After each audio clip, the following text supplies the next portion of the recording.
Welcome to Stuff They Didn't Teach Me in Sunday School.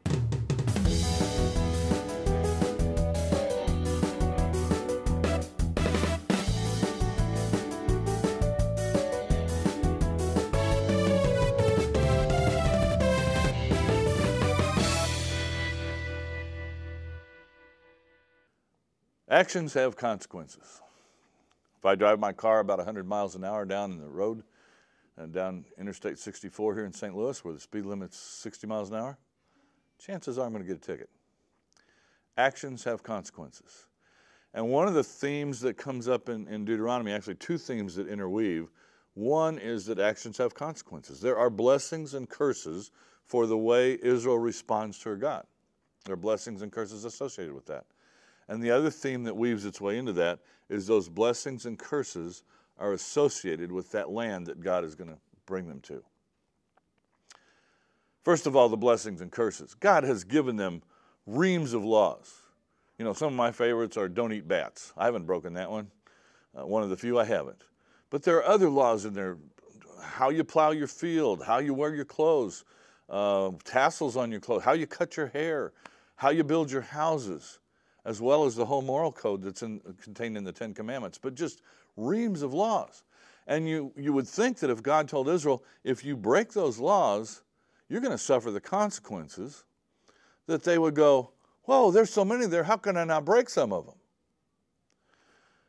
God does, in effect, tell them that, but in the context of the blessings and curses, he makes it very clear that the consequences, the curses, if they pull those down upon themselves, they've pulled them down upon themselves because they've forsaken him.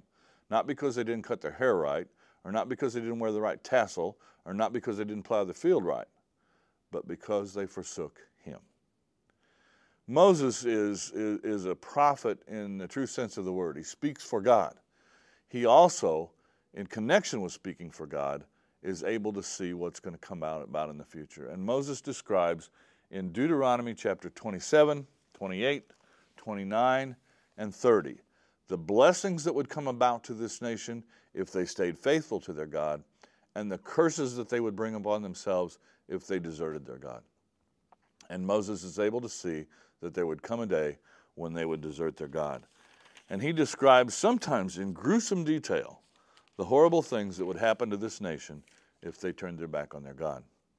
If you go to chapter 28, verse 36, for example, Yahweh will bring you and your king whom you set over you, notice they don't even have a king yet, to a nation that neither you nor your fathers have known, and there you shall serve other gods of wood and stone. So if you forsake your God here, God's going to haul you off into captivity to another nation, and go ahead and worship those gods in another nation.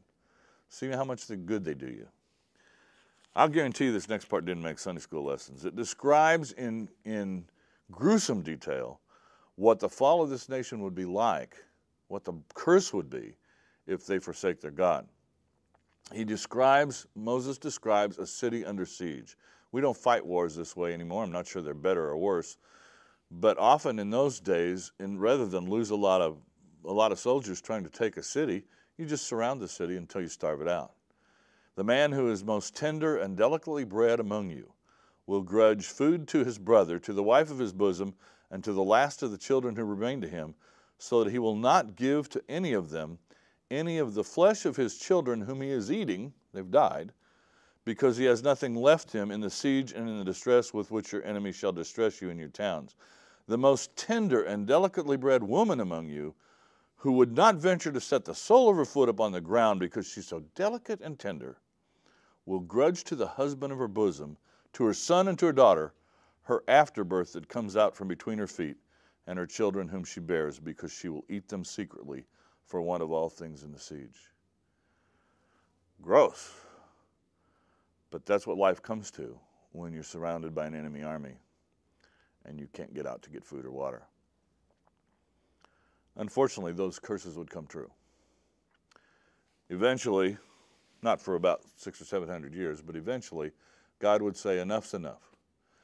And he would haul this nation off into captivity. He'd have Nebuchadnezzar come in, surround the city, starve them out, just as this description says, and haul them off into captivity. But even as it's Nebuchadnezzar and the Babylonian army, God wants them to know it's really him doing that. and he's hauling them off so that he might one day bring them back again. He doesn't give up on them. The other factor that's here, all these blessings and curses revolve around the land. Now, God had brought Israel to this land, a land flowing with milk and honey. We've seen that over and over in the Exodus event, that phrasing. God had brought them to this land, but I want you to notice he never gives them title to the land. God remains the owner of the land. He is the landlord. Israel is the tenant.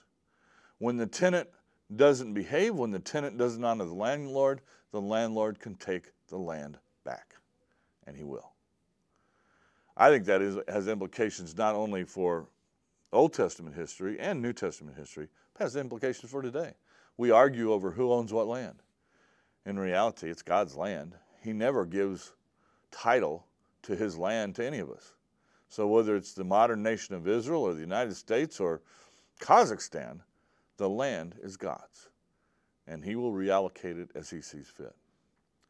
God remains, in spite of these blessings and curses, or even with these blessings and curses, he remains a God of grace who, even when he chastises his people, even when he sends horrible discipline upon them, does so because he loves them and intends to restore them and bring them back, and does so.